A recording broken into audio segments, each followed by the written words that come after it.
Okay, it's pretty hot out. For the last 3 days, it's been like 30 plus temperatures Celsius. So we're like September summer, in the middle of the summer, which is weird, but that's fine. So working up a bit of a sweat, cleaning up my car. I have to clean it up, get it all nice and washed up for the hail clinic, to take it into the hail clinic and get it assessed and see what's going on, whether they can repair it or what's going on with that. Most likely I was told that it just ends up being a payout because they're not fixing a lot of the cars. They're just, the insurance company's just paying it out. But I'm not sure how that works. Anyway, it's all in my wife's name, so she knows. This book, I wanted to continue on and read some of the next chapter. If God is for us, who is against us? Simple scripture.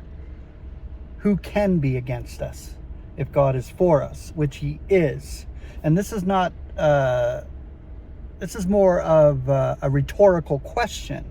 And this is what we need to see of that scripture in Romans, that God is for us. So we'll start this chapter and see how much we can read here.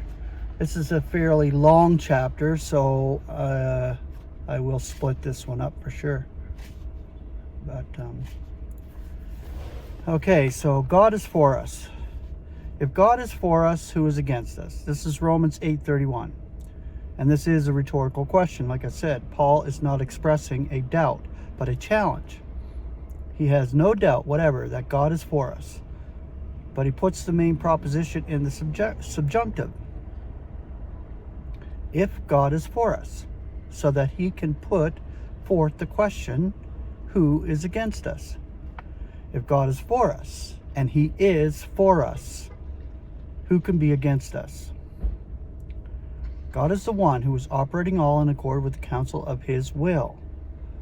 Who can withstand his intention? The observation in the concordant commentary on this passage is very apt. Nothing can compare with the sublime consciousness of a place in God's heart. If he is for us, even those who are against us work our will. No one can be against us.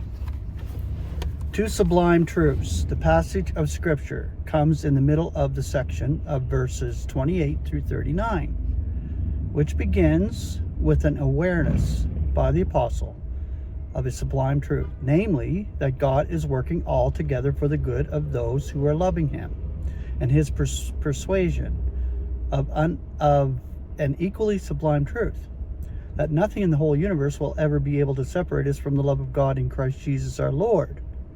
Between these two powerful and unchangeable facts lies this important question. If God is for us, who is against us? If God is for us, this is one of those expressions in which every word is full of meaning. We can put the weight of emphasis on each word in turn. And as we develop our thoughts on the matter, we shall be switching our emphasis from word to word. And as you can see, words in Scripture, which is God's word, is so important. This is why I bring out the word studies I bring out. Because if we understand the words, we get a clearer picture of what God is saying to us when we realize the truth of what God is doing in his universe. For example, sometimes we shall be stressing the fact that God, i.e. the Supreme One, is for us. Sometimes we shall be pointing out that God is for us, and not just with us or near us.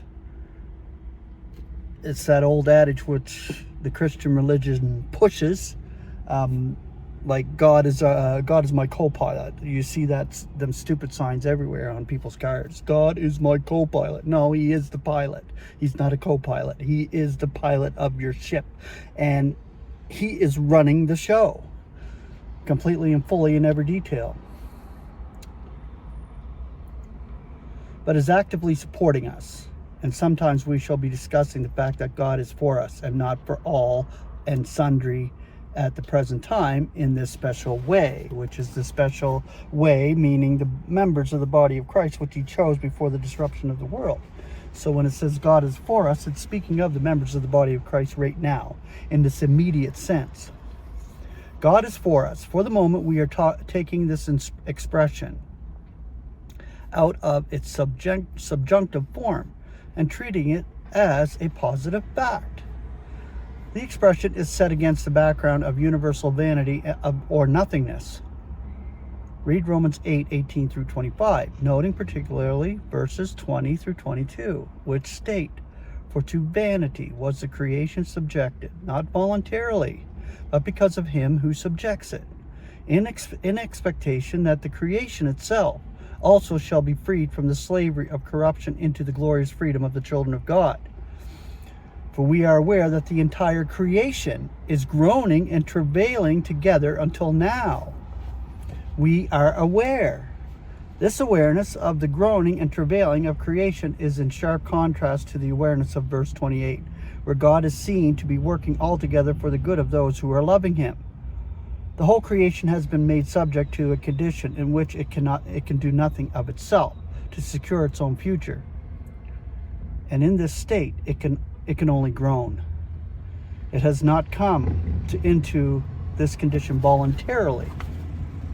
It has no wish to be like this, but has been brought into this state because of God, who was subjecting it.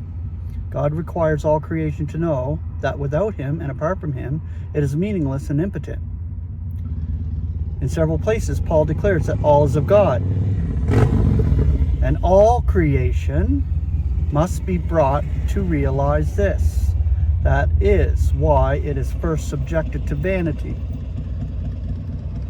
and demonstrate to itself its own ineffectiveness.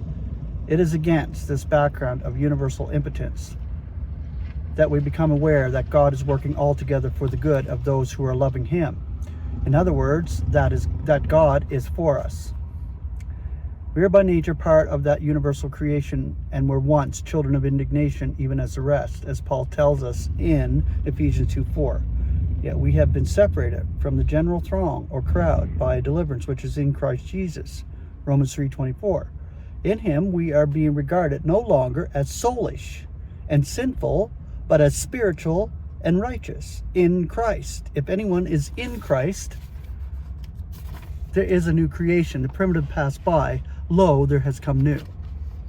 2 Corinthians 5:17. Thus, against this background of universal impotence and groaning, we become aware that in some special way God is for us. This great truth is also set against a background of our own individual impotence and personal groaning. We groan ourselves within to be delivered out of these bodies of death. For we are so infirm in ourselves, and at times so surrounded by difficult and trying circumstances, that we do not know what we ought to be praying for. We find this situation brought to our attention in Romans 8:26 and 27, where it clearly states that because of our infirmity, what we should be praying for to accord what must be, we are not aware. But the Spirit itself is pleading for us with inarticulate groanings from within. Now he who is searching the hearts is aware what is the disposition of the Spirit, for in accord with God it is pleading for the saints. Notice how our unawareness in verse 26 contrasts with God's awareness in verse 27, and our own awareness in verse 28. We are not God. We cannot see the end from the beginning, except insofar as it is revealed to us by God's Spirit through his word. While we know, because God's word says so, that all will eventually be reconciled to him, and that he will be all in all, our limited perception often fail to inform us of what is going to happen tomorrow. Therefore, in any particular set of circumstances, we cannot always be sure what is God's immediate will for us. And for the same reason, we cannot always be sure what we should pray for. In such circumstances, his Spirit comes to our aid, which is within, though it may be with inarticulate groanings. In passing notice, the three usages of the word groaning in this chapter and compare with the two occurrences in 2 Corinthians chapter 5, verse 2 and 4. In each case, it indicates a cramping of spirit and a desire to be freed from restraint. But in these, or in any other circumstances that may arise, we are aware that God is working all together for our good. Always God is for us. Okay, so the next part of this chapter is all is of God. And I'm thinking I might just do a word study on the word groaning, because I don't think I did that. But anyway, it's nice sharing these words of truth and this treasure with you. So have a wonderful day. Grace and peace.